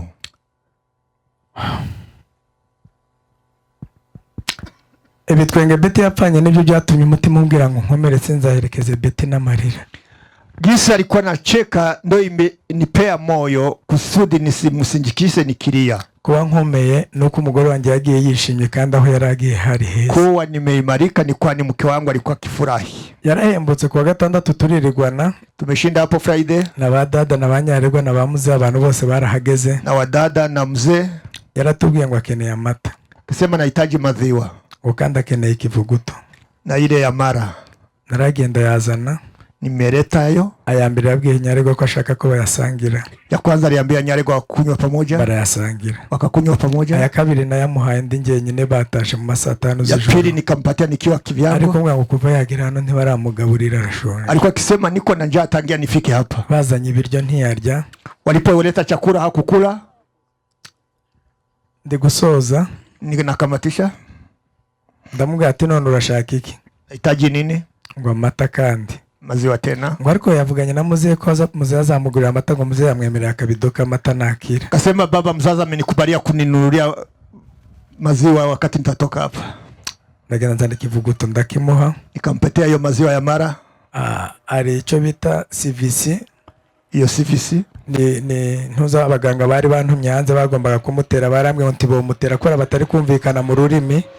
Walisema haweza kumudunga wakati hawakubaliane kwa lugha. Barambwira ngo nintegereze kugira ngo ngende bamaze gukora iyo gahunda. Akisema ningojeye mpaka wamudunge ndipo niondoke nitoke hapo. Urumva kwa gatandatu twaganiriye nawe kuva saa 7 abantu baje kumusura. Saturday tuliongea na hawa akikuja kumtembelea. Batashe mu masaa 9 nye nsigarayo navuye saa 7 z'ijoro kandi. Walitoka hapo saa 9 nikatoka mimi saa 9 za asubuhi. Betty ari kuvuga, akiongea, Betty yishimye, akifurahi, Betty ambwira uko adukunda, tuambia kwa maana tupenda.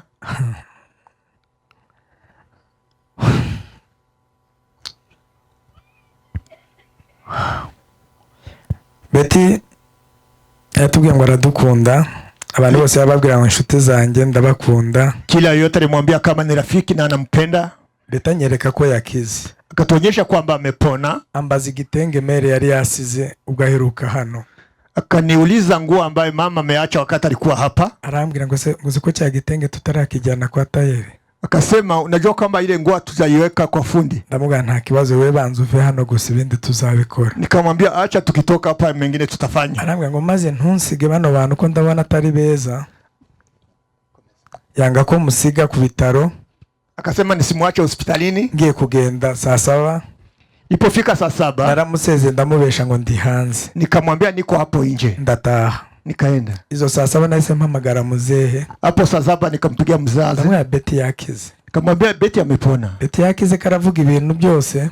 Anaongea kila kitu. Ameze neza. Iko sawa. Ikibazo nuko muri kuganira byagera hagati akavangirwa akavuga nk'ibintu mwavuganye mu byumweru bingahe bishize. Lakini mkiongea sana kuna yale ongea kana. Abaganga barambwira ngo nicyo bita potassium bya acide yazamuye potassium yirazamuka igera mu bwonko. Akasema kwamba acide imepanda mpaka kwa ubongo. Ngo niyo mpamvu ari kuvugishwa rimwe na rimwe akavuga ibintu bidahuye. Ndio maana naongea mambo ambayo hayapatani. Barambwira ngo ariko bya bipimo bantumye hanze nibyo kugira ngo babashe kumufasha. Lakini yale ambayo wamenituma nje ni ili tumudunge atulie. Saa 7 ntaha nzi ko umuntu yakize nabo kuri eglise narabibabwiye. Na saa 7 nilipoenda hata na kanisani nikawaambia. Ku cyumweru dusubiye ya saa yo gusura. Sande tuliporuda ile saa ya kuona wagonjwa. Niko twasanze azengurutswe n'abadokteri nk'umunani. Tukapata amezungukwa na wadokta 8. Banga ko hari umuntu n'umwe mubona. Wakasema kusiwe yeyote wa kuingia. Twamaze amasaha 2 bataratwinjiza. Tumepata masaa mawili bila kuingia. Ashize batwinjije baratubwiye ngo yagize ikibazo cyo guhumeka. Wakasema amepata shida ya kupumua. Bari bamucometsemo amashini arengane. Walikuwa wameweka mashini kama 4. Atubwira ko ari kumukoresha kugira ngo ahumeke. Wakasema hayo ndio yanamrahisishia kupumua. Ariko nyine baratubwira ngo bamuri statin inshuro 2. Wakasema wamejaribu mara 2. Ngo bimeze neza nta kibazo. Hapo ni mara 2 itamsaidia.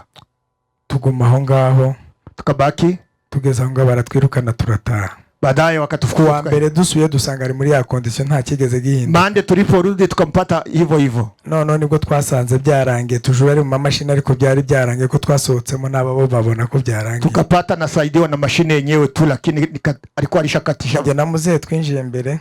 Mimi na baba mzazi tukaingia. Mfukanye ntangiye kumusengera muzenga nkoraho yabonaga ko byashize. Nilipoanza kuomba baba mzazi akanigusa akiniambia. Wewe isamanuka. Mara moja akashuka. Yule waje kunsobanura nawe ko yabonye ko bisa nkaho byarangiye. Uyu sister ndiye aliniambia kama tayari mtu ameaga. Abantu bose bari baje abavandimwe bacu. Wandugu ambao walikuwa hapo. Badada bari baje bankunda bari bavuye Gidurayi baje barushimisha. Ambao wandugu walikuwa hapo. Imana ibaumugisha. Mungu awabariki. Imana ibaumugisha. Mungu awabariki. Urugendo rw'umufasha wanjye no kugwagenze. Ndipo safari ya mke wangu imeenda. Yaradusezeye. Ametuaga. Yari yarahinduye ibintu byose mu nzu guhera ku marido. Alikuwa kila kitu cha nyumbani alikuwa amebadilisha. Cyose Betty yarahinduye. Kila chochote alikuwa amebadilisha. Yari arimo ategura bino birori. Alikuwa anaandaa harusi yake. Imana ntigikiranirwa. Mungu hazihakiwi.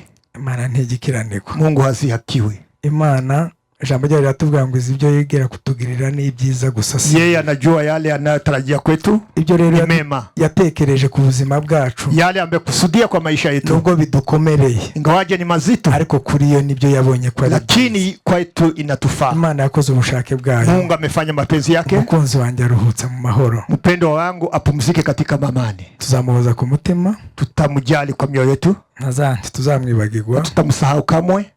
Urukundo namukunze rurakomeje. Upendo ambaye nimempenda itaendelea kugeza ubwo nanjye Imana izashiriherezo ku buzima bwanjye. Hata wakati nitakaondoka katika mwili huu. Abana yansigiye. Watoto ambao ameniachia. Ntimuhangayike. Wasihangaike. Bazabaho neza. Wataishi vizuri. Bazabaho neza. Wataishi vizuri. Mfite umuryango Imana yahaye umugisha kandi ninayo familia ambayo Mungu amepea baraka. Ukundana. Ambaye inapendana. Mfite umuryango nashatsemo Imana yahaye umugisha kandi na familia ambayo nimeoa na Mungu amewabariki. Ntaga abana babiri bazatunanira no kwa muzehe. Watoto wawili hawatatushinda ntibishoboka. Haiwezekani. Tagira ugira kugahinda kusikwe yote ambaye atahangaika. Abana banje bazabaho neza. Wataishi vizuri.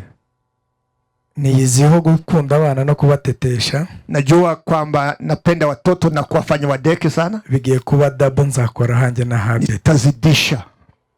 Nzabikora. Itafanya. Blessing akomere. Blessing imarika. Nora akomere. Nora imarika. Baracyafite papa n'umuryango. Wangali na baba na familia. Bazabaho neza. Wataishi vizuri. Mumbabarire kubarambira. Mtani waradhi. Byari ngombwa nta undi munsi nzavuga Betty. Ilikuwa bora hakuna siku nyingine ambayo nitakayemuongea Betty. Suko nta agaciro ko muri kuzuba. Si kwani siyapea thamani kwani mko kwa jua. Nagiraga ngo byibura nduhuke. Ni afadhali ili nirahisishiwe mzigo huo. Imana igutuza heza mama. Mungu akupe pumziko njema. Kandi azadufashe tugusanga amahoro. Nasi tukupate kwa amani. Imana yo mwijuru bamugisha. Mungu awabariki. Eka tunaomba kijana anaitwa Emmanuel mahali hapo asimame apige hatua kidogo. Hapo nyuma kuna watu wanamngojea. Hanyuma rero abantu mwihangane ibi David avuze byari ngombwa ko bivuga nubwo atinze. Abandi basigaye ndabizi kuko barakoresha umwanya muto.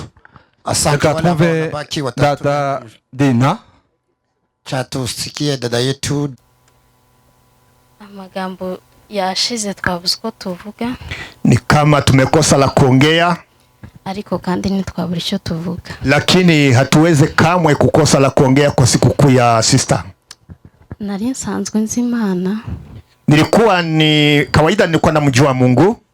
Ariko naimenye bundi bushasha. Kwa leo nimeijua upya. Hari amajambo dukunda gukoresha ngo Imana ni ikinya. Kuna mambo kawaida huongeanga kusema Mungu cyangwa tukavuga ngo Imana ikora uko ishatse. Kuna gisi tunaongea Mungu ametenda yale anayotaka. Ariko nyine ni Imana. Lakini Mungu anaendelea kuwa Mungu. Ni Imana twishimye. Ni Mungu tukifurahi. Ni Imana tubabaye. Ni Mungu tukiwa na mazito machungu. Ni Imana twapfushije. Ni Mungu ambaye tunatengana na ndugu na marafiki. Tuzakomeza kuishima. Tutaendelea kumshukuru. Shima Imana kuri uyu munsi kandi. Nashukuru Mwenyezi Mungu kwa sikukuu ya leo. Beti kuvuga ubuhamya bwe ntabwo ndi bubishobore. Kutoa ushuhuda wa Beti ni kama ni zito kwangu. Babivuze twarabivuze mu rusengero kandi buri wese hano bahereza mikoro yavuga ubuhamya bwe bwiza. Kanisani imeongelewa ushuhuda wake na hapa yeyote wanaweza wakapea kipaza sauti, kuna lila naweza kagusia. Kusani hanganishije bofu. Shemegi ninakupea salamu za rambirambi, nikukupea pole. Imana imuhereze umugisha. Mungu akuimarishe na akubariki. Mugihe yaramaranye na Beti. Kwa wakati na safari mliotembea pamoja na Beti. Takeka hazabigico kumushimira bigaragara. Na kizani kutakuwa wakati kirasmi cha kukushukuru kwa ile safari mlitembea naye. Kanda komere. Na uimarike. Shimiye ndakomeza ababyeyi banjye kandi nabashimira. Nitawashukuru wazazi wangu na nikiwapea pole. N'abavandimwe banjye. Na mandugu na marafiki zangu. Nkuko tutazi uko twageze mu isi ni nako tutazi uko tuzayivamo. Gisi hatukujua gisi tulikujanga ulimwenguni na ndivyo hatujue gisi tutakapotolewa. Ariko cyo twifuza natwe no kugira ngo Imana izaduhe iherezo ryiza nk'iryo haye Beti. Lakini tunachotarajia na tunachoomba ni ili tuwe na mwisho mzuri kama vile sister Beti. Rero Beti yankundiraga abana. Alikuwa anapenda watoto wangu. Yamvugishaga buri munsi. Alikuwa akiniongelesha mara kwa mara. Yamangayikiraga. Alikuwa akiniandikia. Sinzi ko nzashobora kubaho adahari. Ariko ntabwo tubabara nk'abadafite ibyiringiro. Hatuweze kata tumaini kama wale ambao hawana tumaini. Dufite Imana izaduhumuriza. Tunaye Mungu aliyemfariji na ataendelea kutufariji. Sindi bushimira abantu, ababyeyi barabashimira. Sina la kushukuru kwa ajili ya watu, wazazi watakuja kuwashukuru. Ariko twarakomeye ku bwanyu mwese. Bali tumeimarika kupitia nyinyi kwa kile wala kingine mliofanya kwetu.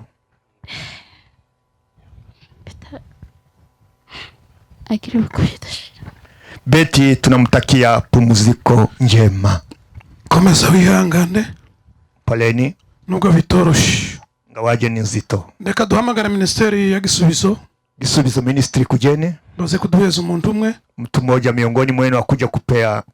Ariko nawe arasa ku ntego. Inukene. Karibu. Kujeni mara moja. Mkipiga hatua kama vijana. Muteri ndango mweru.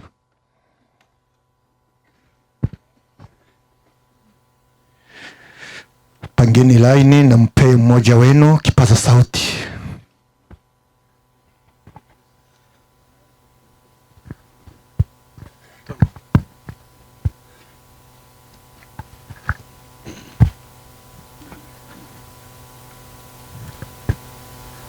Yesu nashimwe cyane. Yesu ashukuriwe.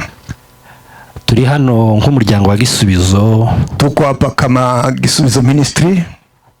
Mu birori bya nyuma bya Beti. Katika sherehe ya nyuma ya sister Beti. N'umugabo wiwe n'umwe muri twebwe nka Gisubizo Byishimo David. Na mzee wake ni miongoni mwetu kama ministry hii. Sinzi niba afite imbaraga ariko aba yazifite twohagararana hano. Naweza kainuke na simame hapa kwa sababu wanakuja kumuomboleza. David n'umwe muri twebwe kandi mu bagabo b'uyu murimo baza bawukorera umunsi ku wundi. David ni mmoja wetu katika ministry hii, anasimama kidete kwa kufanya kazi katika ministry hii. Rero muri iki gihe yakozweho n'ibihe bibi, kwa nyakati hizi nzito ambaze ameguswa na kifo hii, twese nka Gisubizo turi kumwe nawe, tubabaye nkawe. Kama ministry tumesimama pamoja naye, tumehuzunika kama yeye. Mitima yacu irababaye cyane kuko nawe ari kwimva nyine. Mioyo yetu imevunjika kadiri kama yeye alivyovunjika moyo. Ariko umushumba watubwirije yavuze ngo iyi mibiri ni nkaya matente, ni igihe gitoya twese ntabwo tuyituyemo za mirere. Aliyetuhubiria ametuambia kama miri hii tunayoishi ni kama maskani ni ya muda. Na Yesu yasize avuze ngo agiye kudutegurira amazu ngo yatahaba ngo ari kutubwira hakiri kare. Na Yesu amesema kwamba ameenda kutuandalia makao, kama angekuweko angetuambia. iryo sezerano rero nibyo byiringiro ubu nyine dufite bitumye dukomera. Dushaka no kubwira umuvandimwe wacu David kugira ngo ntababare nkaho birangiye, ahubwo azirikana amasezerano Kristo yadusigaye agiye kugenda. Hiyo ahadi tuliyopewa na Mwenyezi Mungu ndiyo inatutia moyo na ndiyo tunafanya tumwambie ndugu David tunayo imani hiyo ya ahadi tuliyoahidiwa na Mwenyezi Mungu, kwani makao yapo. Wihangane muvandimwe, farijikeni ndugu, ukomere, imarika. Uri kumwe n'Imana, pamoja na Mungu, uri kumwe n'aba bantu bose n'imiryango, uko pamoja na watu hawa na familia hizi, ndetse uri na zaidi ya yote uko pamoja na familia ya Gisubizo Ministry. Tuzohagararana nawe kuzogeza uko dushoboye nyine twese. Tutasimama kidete pamoja nawe gisi tuwezavyo. Ubushize twahagararanye nawe duhumuriza umwe muri twe nawe wari wagize bino bihe. Hapa punde kidogo tulikuwa pamoja naye tukimfariji mwingine mwenzetu alikuwa amepata msiba kama hivi. Ubu nyine duhagaza ari we turi guhumuriza. Kwa leo tunasimama tukikufariji. Turamusaba nawe akomere kugira ngo tuzohumurize n'abandi bazaze. Tunakuomba uimarike na tufarije na wengine watakaokuja hapo kesho. Umuryango wa Gisubizo twateguye indoro y'inka 2 zo gusigara abana bamwe amata. Kama Gisubizo Ministry tumepeana ngombe 2 ambazo ni za maziwa ya watoto. Nibivuga mu nka na amafaranga 80,000 z'amanyakenya. Ni pesa 80,000 za Kenya. Hanyuma ko baravugana hari abari mu koorganiza uburyo ki bazaguma gushakira abo bana amata ya buri munsi. Kuna wengine wanaendelea kujiandaa gisi ya kutafuta maziwa ya watoto na wataendelea. Tuzohagarana nawe uko Imana izadushoboza. Utasimama gisi iwezekanavyo pamoja na wewe. Imana ihumuriza umutima wawe. Mungu afariji roho yako. Urakoze, Imana ibahumugisha na ufarijike. Gato ntara izo nka zirahari, ariko tuzoza mu rugo mu cyumweru gitaha iyi mihango irangiye tuzigushitseho. Hizo ngombe ziko tayari, lakini tutakuja wiki ijayo. Murakoze, Imana ibaheze umugisha. Amen. Kigipindi cha kugira ngo cy'ubuhamya turogihagarikiye aho. Kama ushuhuda tunasimamia hapo, kandi tukomeza kubashimira uburyo mukomeje kwihangana, na tunaendelea kuwashukuru gisi mnaimarika. Reka tuje gusenga kugira ngo dusoze kino uyu mwanya w'itorero wa mbere. Acha tuombe mara moja tukikamatisha iyi ibada yetu ya kwanza, kugira ngo tuje kwiyegereza umuryango, ili tukuje kukaribisha familia. Nabo nibaje kurangiza barongera baje kudusubiza, wakimaliza kuyitanga imbere. Iyo nimeze nk'abantu, haleluya, nagishobora kuvuga ibyita kora nikangwa n'amacu cyangwa imiheto, haleluya, itabaye nawe ushobora kuyitanga imbere. Ijuru ryambereye ihembe ryagakiza, ryangenye shimbaraga, mugiye na nzikamiwe. Ijuru ryambereye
Bwana sifiwe. Amen. Uracyari umwanya wo kugira ngo Imana ikore mu buzima bw'abana b'Imana bicaye hano. Bwana sifiwe. Kuchana katika maisha ya mwanadamu. Uyu muririmbyi yavuze ngo ijuru ngo ryambere ihembe ry'agakiza. Mbingu imekuwa pembe la wokovu. Wigiye nari nsikamiwe. Wakati nilikuwa nimezidiwa. Satani adusikamira kenshi. Shetani huwa anatufinyilia sana. Ndetse akiyitirira n'ibyo atakoze. Hata anaweza kujipanga yale hayakutenda. Semeni amen. Amen. Haleluya. Amen. Igihe umuntu Imana imucuye, wakati Mungu anachukua mtu, Satani agasigara avuga ngo niwe wabikoze. Shetani anasema ya kwamba ndiye amefanya. Kugira ngo atubeshe. Ili aweze kutudanganya. Turagira ngo bene data muhumurike. Nasema ndugu muweze kufarijika. Turasubiramo gutya kugira ngo umushumba akomeze. Tutarudi hapo ijuru ryambereye yambereye Jagakiza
Imani ibahe umugisha. Hii microphone watupe ingine. Ni kama tumia hii. Asante. Nimumve dusoza. Tunapofika katika ukomo, mureke duhamagara ijuru ritegeke. Acha tuombe mbingu iweze kuamuru. Mu gihe twibaza ngo se byagenda gute. Tunapojiuliza je, ni nini mbaya? Igihe tucambaye umubiri, wakati tunavaa mwili, byose turavyemerewe. Yote tunastahili. Kuko Yobu yamaze kubisobanukirwa iwe. Ayubu alipoyagundua aba muterateranwe, na tena walikuwa kimuuliza, aravuga ngo ndabizi neza nanje ushatse kureba imirimo y'amaboko yawe. Najua ya kwamba ukitamani kuona matendo ya kazi zangu, wampamagara naitanita. Ukiniita mimi nitaitika. Rero igihe tukiri muri uyu mubiri, wakati tungali katika mwili huu, twemerewe gusonza no gufusha no kubura ibindi. Ni lazima tuwe na njaa na kupoteza watu. Ariko hahirwa bafite ibyo byiringiro. Lakini heri wanayo matumaini. Nyuma yo kuva muri uyu mubiri, kutoka katika mwili huu, mureke tuzadutegeka ijuru, dusaba ijuru ritegeke. Tuombe Mungu mbingu iweze kuamuru. Ubushake bw'Imana bube. Mapenzi ya Mungu yatimize. Twakira ubushake bw'Imana. Pokeeni mapenzi ya Mungu. Uko hawa wametangulia. Aba bari imbere yacu. Tuzabasanga. Na tena tutawakuta. Aturushije intambwe. Yeye anapiga hatua mbele zetu. Aradusizeho. Ametuacha kidogo. Tuzamusanga. Tutamkuta.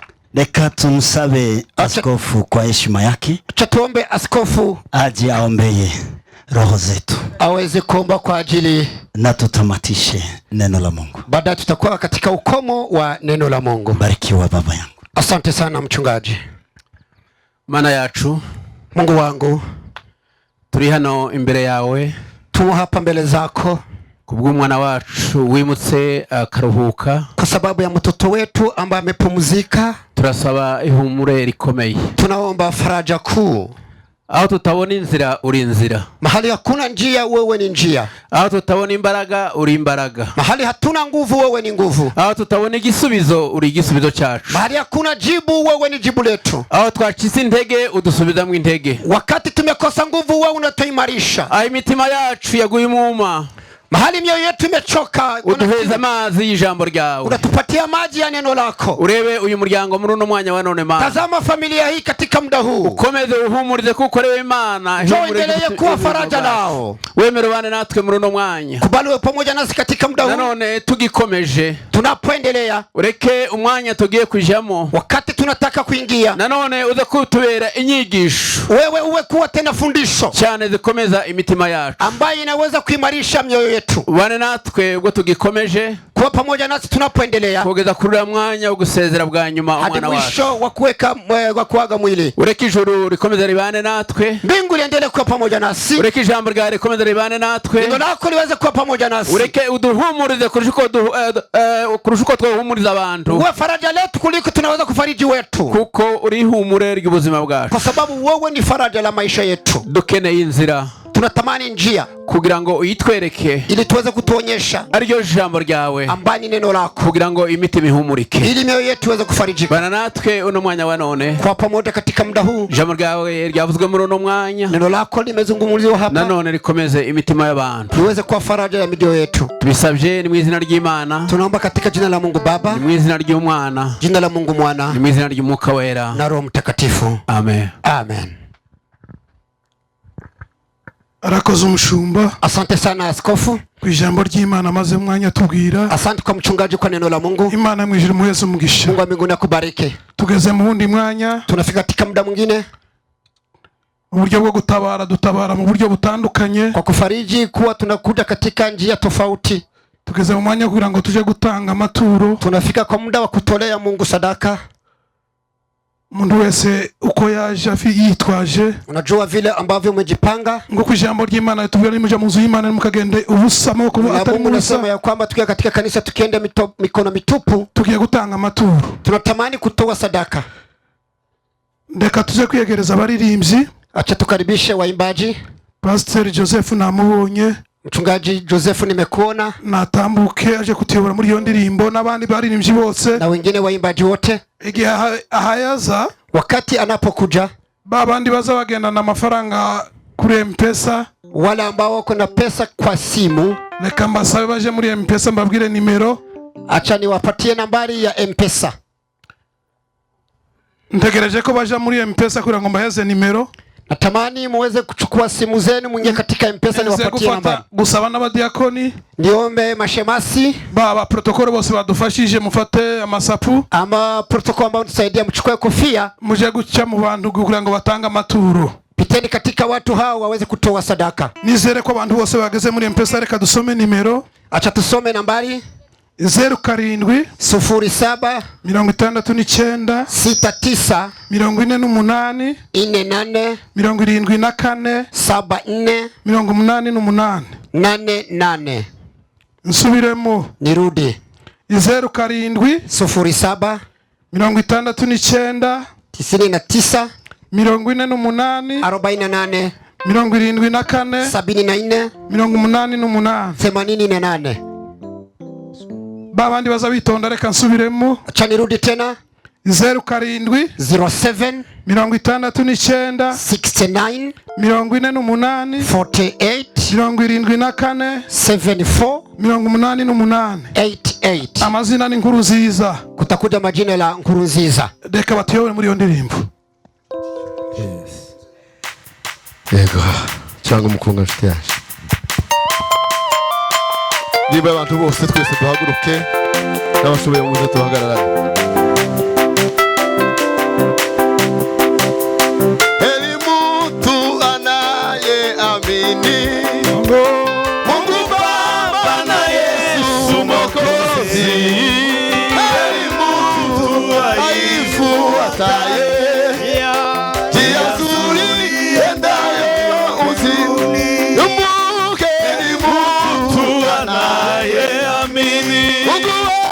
Mungu Baba na Yesu Mwokozi.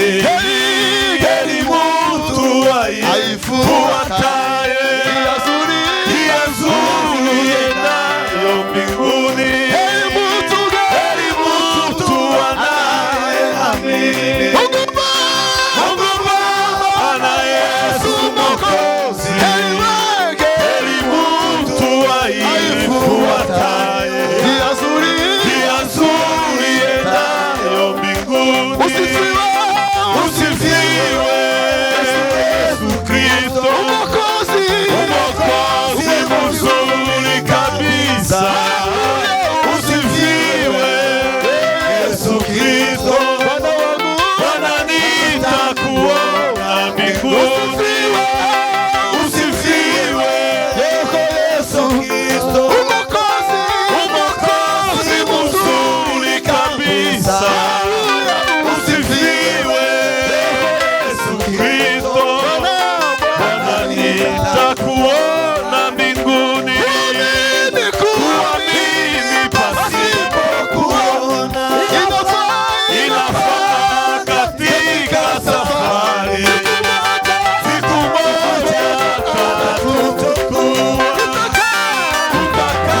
barakoze Imana ibahe umugisha. Asante sana, Mungu awabariki.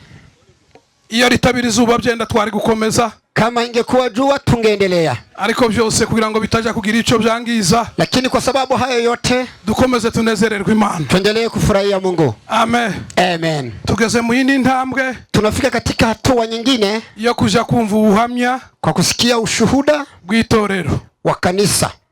Neka dusabe, acha niombe abagize itorero ryacu rya Philadelphia Fellowship Ministry, wanamemba wote wa Philadelphia Fellowship Ministry, bose nibatambuke hano imbere. Nyote piteni hapa mbele, mutambuke, njoni kwa haraka. Haraza kuvugwamo abantu babiri, watu wawili watazungumza. Nyuma yabwo hari abandi babiri tuja guheza umwanya. Baadaye kuna watu wawili ambao tutawapatia nafasi. Ariko umuntu wese tuja guheza indangurura amajwi, lakini yeyote tutampatia kipaza sauti. Uzuvuga urasa ku ntego, nena ukilenga neno. Kandi wibuke kuko na ahantu abantu bicaye, kumbukeni ya kwamba mahali watu wanakaa izuba ni ryiza, jua ni nzuri, ariko naryo ryakwaka umwanya muremure, na tena ikuwa kwa zaidi nishobora kukugira ikindi kibazo, unaweza kufanya wengine shida. Ubu nimo ndavuga mbategereje, na wasubiri wanamemba wa Philadelphia. Navuze ngo mwese mutambuke hano imbere, nyote kujeni hapa mbele. turaza kuvugamo abantu babiri. Watu wawili watazungumza. Muze ngo duhagarare hano. Tasimama hivi mkitazama kamera. Tureba za kamera hariya. Tukitazama kamera hapo. Chaniombe mchungaji Levis, njoo. Ni mubanguke mwese.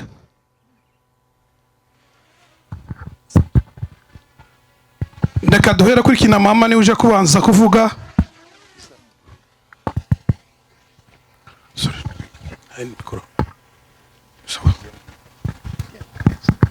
Yesu ashimwe. Amen. Yesu ahimbazwe cyane. Dushimiye Imana kubw'uyu munsi mwiza yatanze. Tunashukuru Mwenyezi Mungu kwa siku kuu ambayo ametupea. Ni Imana yabikoze. Mungu ambaye ametenda hayo. Tago twabiteguye. Sisi kama wanadamu hatujawahi kuiandaa. Ariko dushima Imana kuko ari byo yashatse. Bali tunakubali mapenzi ya Mwenyezi Mungu. Ubu n'ubushake bw'Imana nta wabasha kubuhagarika. Hii ni mapenzi ya Mwenyezi Mungu, hakuna lolote la kuzuia. Nubwo bidushaririye. Ngawaje ni machungu aje. Ariko bigomba kubaho. Bali ni lazima yaweko. Imana ishimwe. Amen. Reka mvuge ubuhamya bw'umuvandimwe.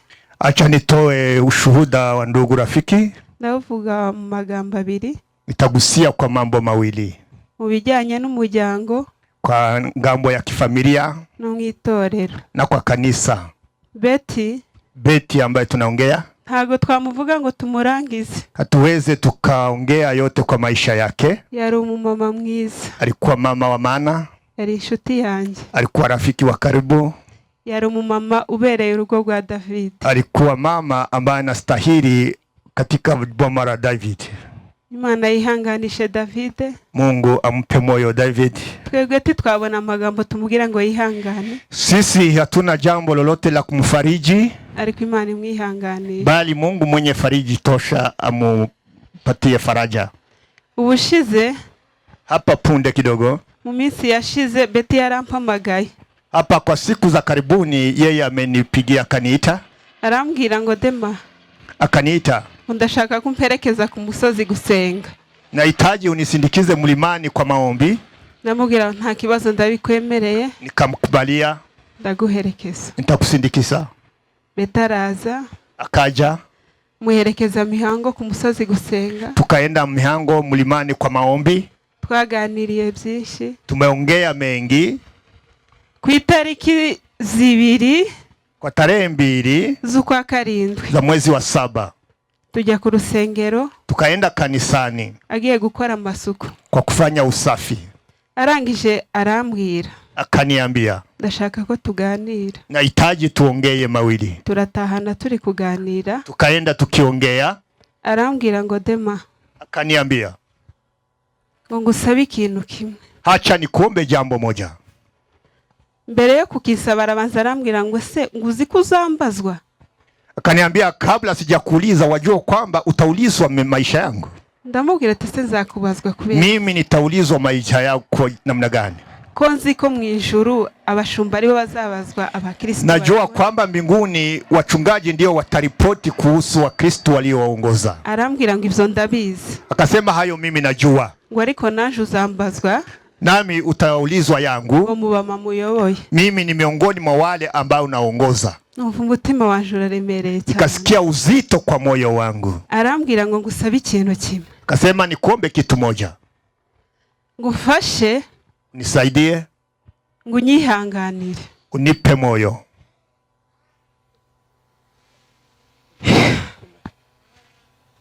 Ngunyihanganire. Taniwa radhi. Ngo nuzaza ushira liste ku rubuga rw'abamama. Ikiwa utaweka liste kwa groups ya wamama. Uzaza uca mu gikaro unyandikire. Upite pembeni uniandikie kando. Uharigiye mba ntabibonye. Kuna mara inaweza nipita bila kuyaona. Wariko ngusabe. Bali unakuomba. Uzaza unyandikira. Uwe unaniandikia kivyangu. Ukira unangeje mu murongo nawe. Ili na mimi niende kwenye ratiba pamoja na wengine. Ndamubwira ati ntago nakwanga icyo usabye. Nikasema siweze nikakane kile ambacho unaniomba. Ndabimwemerera. Nikamkubalia. Betty yari umukristo mwiza. Alikuwa mkristo mwema. Betty yari umumama ubereye itorero. Alikuwa mama shupavu wa kanisa. Betty yakundaga abana. Alikuwa akiwapenda watoto. Wasangaga mu rusengero aho yicaye. Alikuwa akiketi kanisani. Ari gukomeza kwegera utwana twose. Alikuwa akiwakaribia watoto kwa jumla. Adukikira kandi afituwe. Akiwalea na akiwa na mtoto wake. Yagiraga imbabazi nyinshi. Alikuwa mama mwenye rehema sana. Yagiraga urukundo. Alikuwa kipenda na upendo. Yarangwaga no guseka cyane nkuko abambere babivuze. Alikuwa kichangamuka kicheka mara kwa mara. Yaturukaga nkari ya mutaravugana. Alikuwa kwa umbali kabla hamjaongea. Ukabona raseta. Alikuwa kitabasamu. Yari umumama w'ibyishimo ubereye. Alikuwa mama wa furaha sana mno. Ubereye urugo rw'abasiri. Ambaye alikuwa shupavu kwa jamii hiyo. Ubushize yarambwiye ngo. Hapa karibuni aliniambia kwamba. Arambwira ngo nzamusure ngo yarimutse. Alikuwa akaniambia nimtembelee kwani amehama kwa nyumba nyingine. Ndamusura. Nikamtembelea. Ngeze mu rugo iwiwe. Nilipofika kwake nyumbani. Natangajwe n'ikintu kimwe Betty yakoze ndavuga ngo uyu mama afite urukundo rukomeye. Nikastajabu kwa kile ambacho ametenda, nikasema mama ni mama ambaye ana upendo. Nabaye ntaricara. Nilikuwa bado sijaketi. Ankura umwana ku mugongo. Nikatoa mtoto kwa mgongo. Ndamubwira ati se waretse nkicara. Akasema kwa nini usiwache ni mimi niketi? Arambwira ngo umwana arashonje ngo reka ngo amuhe ibiryo. Akasema mtoto ana njaa, acha nimpe chakula. Nari mfite abana bombi. Nilikuwa na watoto wawili hapo. Abaha ibiryo tugishika tutaranicara. Akawapea chakula kabla hatujakaa. Betty tunaongea. Ari umunyarukundo rwishi. Alikuwa mtu ambaye ni wa upendo mno.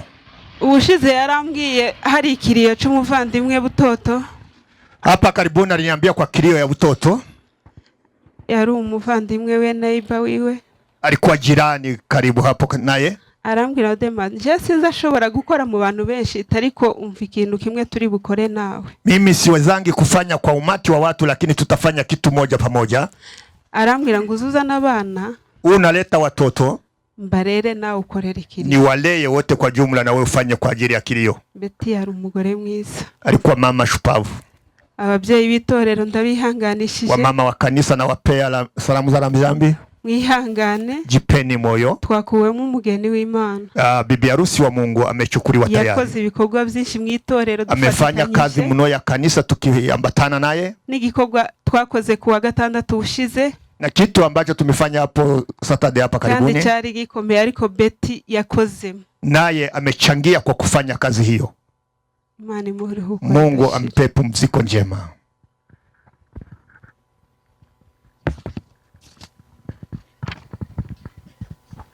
Akoze cyane uvuye gutanga ubuhamya mu rwego rw'abamama. Abarikiwe yule ambaye toa ushuhuda kwa niaba ya wamama. Ni umwanya utatworoheye nk'itorero. Ni wakati ambaye ni mzito, sio rahisi kwa kanisa. Ariko dufite ibyiringiro kuko Betty atangiye ubundi buzima. Bali tunalo tumaini kwamba ameanza maisha mapya. Kandi kuko kwizera Imana twayizeye. Kwa kuwa tumemwamini Mwenyezi Mungu. Niyo mpamvu tuhagaze hano tuba yari ku mitima irakomeye. Ndio maana tunasimama tukiwa kidete ingawaje mioyo imevunjika. Betty nk'umukristo wacu w'itorero. Betty kama mama wa kanisa. Yari mama mwiza. Alikuwa mama mzuri. Yari umudamu ugwa neza witonda. Alikuwa mpole sana. Mu minsi yashize wa mama umubisi wabo yagiye hanze. Mchunga hazina wa mama amesafiri kaenda ngambo. Umwaka ugeze hagati, umwaka utarashira ngo batora andi matora. Ilikuwa kabla kumaliza mwaka. Baricara nka mama aravuga ngo ndawundi muntu wodufatira amafaranga usibye Betty. Wakasema hakuna mwingine yeyote tunaweza tukapea hazina isipokuwa Betty. Iyo nama bayikoze batari kumwe na Betty. Hayo wameamuru pasipokuwa Betty hapa. Ariko bamuhamagaye. Walipompigia tigeze abahakanira. Hakukataa. Yari umudamu utazi guhakana. Yeye alikuwa mtu mpole, alikuwa kikubali haraka ku bintu byose. Kwa kila jambo lolote. Betty yari umujyakoni mu itorero. Alikuwa asha katika kanisa. Kandi akabikora mu buryo bw'ibanga. Alikuwa kiifanya kisirisiri. Hari uburyo abajyakoni nyine ba protocol nyine bakanagaragara murabibona. Unaona gisi protocol inafanyanga ya waasha. Ariko we siko yakoraga. Sio jinsi alikuwa akifanya. We yazaga mu gitondo kare nta muntu uragera mu rusengero. Alikuwa kija alfajiri kabla kufika mtu yeyote kanisani. Agakora ibyo akora byose mu rusengero byiza. Akafanya kazi yeyote kanisani. Yarangiza kisubirira. Baadaye narudi nyumbani. Noneho yagaruka. Alinaporudi akakomeza kifatira abana hariya hafi. Anaendelea kuchukua watoto na kuwalea hapo karibu. Natwe wacu azamufata. na mtoto wetu kibinafsi anamuvuga ko Betty yari umuntu mwiza cyane, alikuwa mtu mwema mu mirimo y'itorero yose Betty yakoraga. Kwa kazi ya kanisa alikuwa kitenda vema. Imisanzu y'itorero Betty yayitangaga neza. Michango yote ya kanisa ilikuwa kitoa. Twaramusuye, tulimtembelea. Arabamusuye ameze nabi. Kuna wale waliomtembelea akiwa maututi. Hari nabandi bahageze tange nko kugarura ubwenge kandi. Na wengine ambaye wamemtembelea wakati alikuwa nafahamu. Iyo yuburaga amaso akakubona yaraseka gusa. Wakati alipokuona kwa uso alikuwa kicheka. Betty itorero tubuze urugingo rukomeye nk'itorero. Kama kanisa tumekosa kiungo kikubwa. Kuko umushumba bivuze intebe yiwe ejo yiriwe ejo twaragowe cyane ku iyo ntebe itari umuntu. Hapo jana kiti yake imekosa muti katuvunja moyo zaidi. Mukomeze rero mudusengere, muendelee kutuombea, nubundi Imana ikomeze kuduha imbaraga mu Mungu aendelee kutuimarisha katika nafasi hii. Turihanganisha itorero ryose muri rusange. Tunapea salamu za rambirambi kwa kanisa kwa jumla. Twihanganishije umuryango Betty yavugagamwo na kwa familia ya Betty benyewe. Twihanganisha umuvandimwe David tunakupa salamu za rambirambi n'abana biwe na watoto kwa jumla. Tuzakomeza kubana nk'itorero, tutaendelea kuambatana kama kanisa mu bihe byose katika nyakati zote. Imana ibamugisha. Mungu awafariji. Nibaga akantu gato nibagiwe kidogo tu. Icumweru gishize yasezeye abantu bamwe. Wiki iliyopita amewaaga watu wamoja. Hari abantu mu rusengero yahamagaye bagera kuri 6.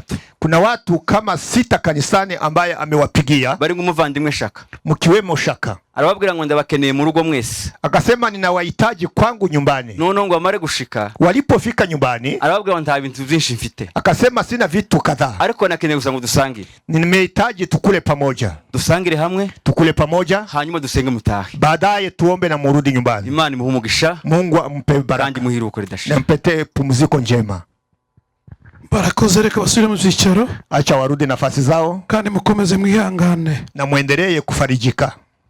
Reka duhamagare muri unawe Jean. Mdogo yake Jean. Natambuke hano. Akuje. Na wavuga ijambo rimwe. Naye ataongea neno moja. Yigire hino. Akaribie.